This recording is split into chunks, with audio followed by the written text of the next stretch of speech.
Welcome to the deep dive. Great to be here. So today, we're tackling something a bit unique.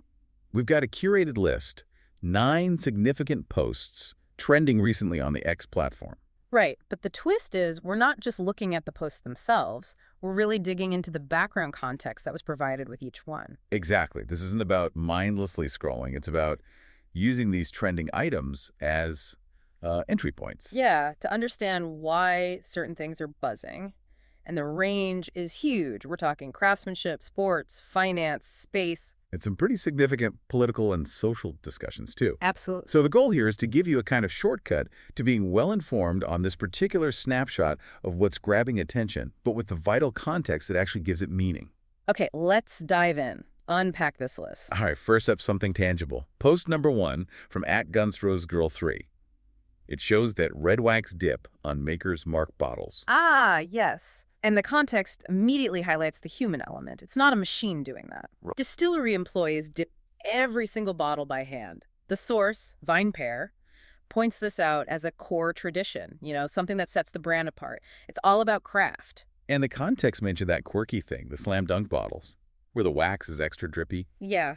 Maker's Mark apparently calls it human error, technically, but it's become this collectible thing. Like a happy accident that collectors love. Exactly. Online forums buzz about it. The distillery kind of leans into it. It turns an inconsistency into a feature. And it really reinforces their whole philosophy, doesn't it?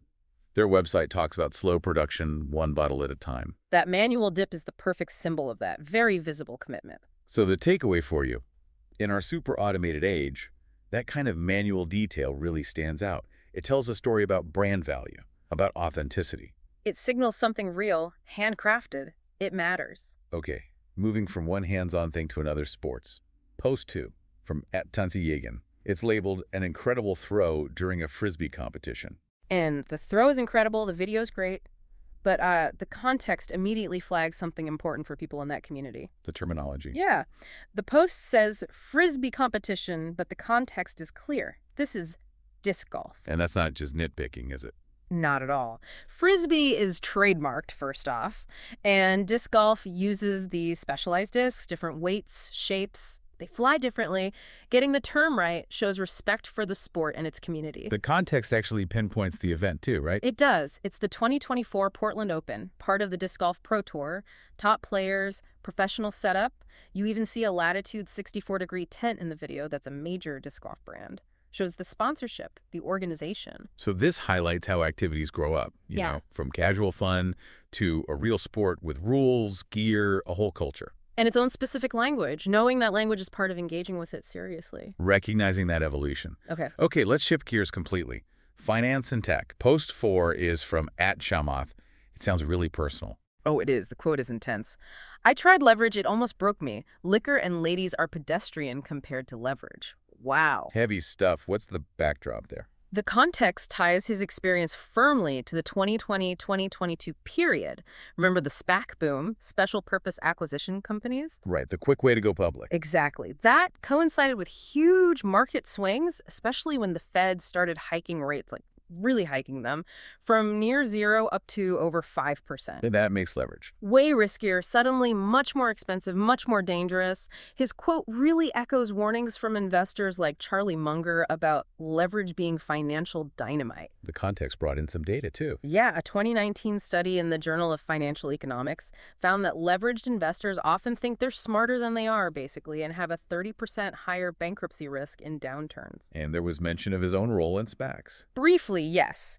The context notes the big promote fees he earned, like $750 million, and the criticism reported by places like newcomer.co and TechCrunch that these structures maybe weren't great for everyday investors. So the big picture here for you. Even the pros, the people deep in the markets, can get burned badly by leverage, especially when the bigger economic picture shifts, like with interest rates. It's a very stark reminder of the hidden dangers in complex financial tools, a lesson from someone who lived it. A powerful warning. Okay, from finance on Earth to, well, space. Post 6 at SpaceX. Watch Falcon 9 launch 26 That's Starlink satellites. Standard awesome launch footage. Yep, a launch from Vandenberg in California. Always impressive visually. And the mission is expanding that Starlink internet constellation. That's the goal, global internet access. They started in 2019, aiming for over 6,000 satellites up there by 2025. The context adds that Vandenberg's getting more important for these launches, capacity up 30% since 2023. But there's a but, isn't there? The context raised concerns. A big one. Astronomers are worried. These huge satellite constellations are bright, and they interfere with observations from telescopes on the ground. And it wasn't just about light pollution. No, there's also the debris issue. The context specifically cites a 2023 study in Nature Astronomy. It found Starlink satellites add about 10% to the risk of orbital debris. So progress has a price.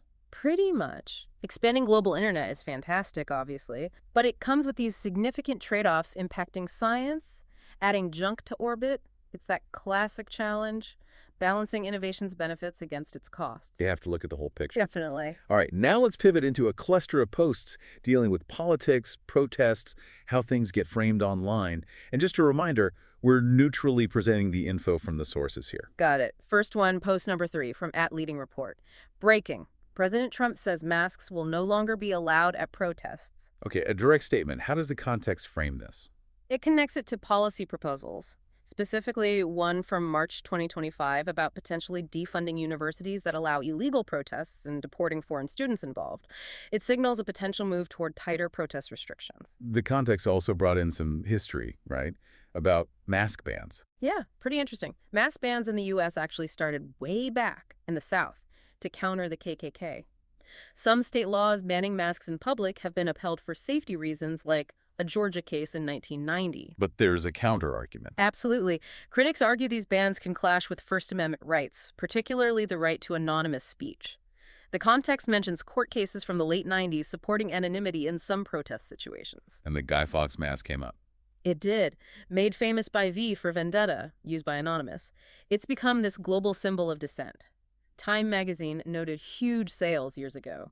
It shows how masks can be both protection and provocation. A lot of layers there. History, law, symbolism. Now let's link this to another post about protest and government action.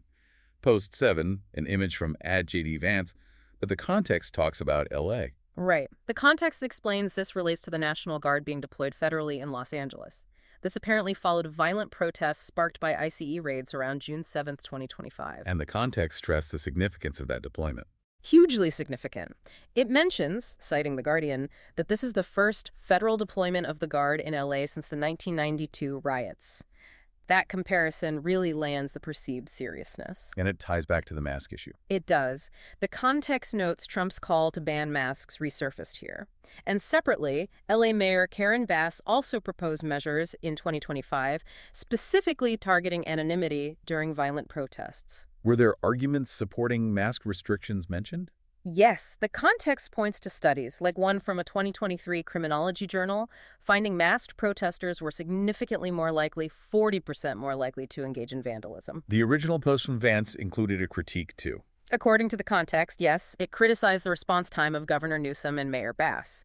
This was contrasted with FEMA data suggesting faster disaster declarations under the Stafford Act can actually reduce unrest escalating by about 25% if done within a day. So taken together, these two posts, 3 and 7, really map out that complex conflict zone, don't they? Absolutely. Protest rights versus public safety, government authority, the whole anonymity debate, all framed using history, law, and data points provided in the context. Shows how these events get framed online. Okay, let's look internationally now.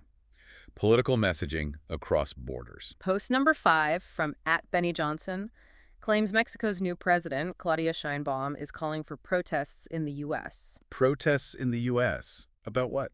The trigger, according to the post in context, is potential U.S. taxes on remittances money sent home by Mexican workers in the U.S. And those remittances are a big deal for Mexico. Massive. The context states Mexico is the world's second largest recipient. It's a crucial economic lifeline, very stable source of income. So taxing it would hit hard. What about the video mentioned in the context? It apparently shows Sheinbaum's speech alongside images of unrest. The interpretation could be a warning, maybe, or predicting mobilization if taxes happen. The context also adds that some U.S. states, like Oklahoma, already tax remittances, and others are considering it. So this is happening against a backdrop of complex U.S.-Mexico relations. Exactly.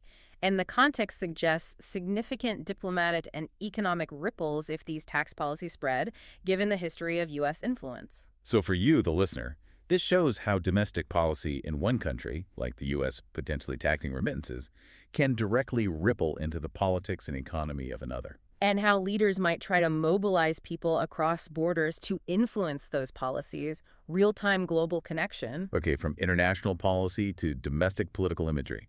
Post 8 from @White House, just a picture caption. Champions Atonjish. Right, the image is President Trump holding a UFC championship belt. Context places it at UFC 316 in Newark, NJ, on June 7th, 2025. And the context suggests this isn't random. Not according to the source material. It points out a trend other athletes like John Jones have given him belts before. It looks like a deliberate strategy to connect with sports culture. Did the crowd react? Context says Web reports mention a standing ovation at UFC 316.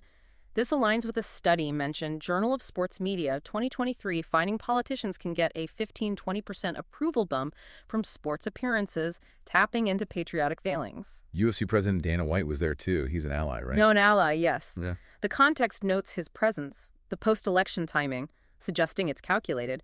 Leveraging MMA's huge audience context mentions Nielsen data of 20M plus viewers per PPV to reinforce a certain image during polarized times. So this is a clear example for you. Politicians using big cultural events like sports for PR. Image making, connecting with demographics, projecting strength to a massive audience. It's strategic. Sports, culture, politics, all intersecting. Yeah. Okay, one last post. Urban issues, governance critique, and involves Elon Musk. Post 9 from @Elon Musk. That was an eye-opener indeed. Simple tweet. What was he reacting to? A thread by someone named Jesse Pelton. Pelton drew a parallel between San Francisco's big, fast cleanup for the APEC summit when Xi Jinping visited in 2023 clearing camps, putting up barriers, and contrasting that with volunteers in London actively cleaning graffiti off the tube, London's subway. So the implied critique is That maybe governments prioritize these big, showy cleanups for VIPs over consistent everyday maintenance and safety that affect residents. Musk's eye-opener seems to endorse that critique. Did the context offer any support for the volunteers' actions? It did. It cited a 2023 Journal of Urban Affairs study finding that visible maintenance, like graffiti removal, actually correlates with a 15-20% drop in petty crime. So the volunteers aren't just cleaning, they're potentially improving safety in a way the context suggests is being neglected. Interesting timing on Musk's tweet, too. Yeah, the context notes it happened just as this London volunteer effort led by Joe Reeve was really gaining steam online. Real-time engagement with a grassroots thing. And it connected to local London politics. Yes, the context links this volunteer movement to wider public frustration and critique directed at London Mayor Sadiq Khan's administration over urban upkeep. So this last one raises big questions for you about government priorities. Is it about appearances for big events or daily life for citizens? And it shows how that feeling of neglect can fuel citizen action, sparking political debate in major cities worldwide, that gap between official duty and what people see on the ground. Powerful stuff when citizens step up like that. Wow. Okay, we really covered some ground there. From the tiny detail of wax on a bottle, the specific words used in disc golf, Right through to huge personal risks in finance, the side effects of space tech. complex debates on protest and anonymity, global political maneuvering, politicians using sports, and citizens cleaning up their own cities. Quite a mix. It really is. This curated list from X plus that vital context gives such a dynamic snapshot of what's buzzing online right now. Hyperlocal, global, personal, political, it's all in there. So maybe the thought to leave you with is this. When you look at this particular mixed tradition versus automation, text promise and peril, financial risks, protest dynamics, political image making, urban governance, debates, what underlying tensions or connections do you see? What does this blend tell us about the conversations shaping our world today?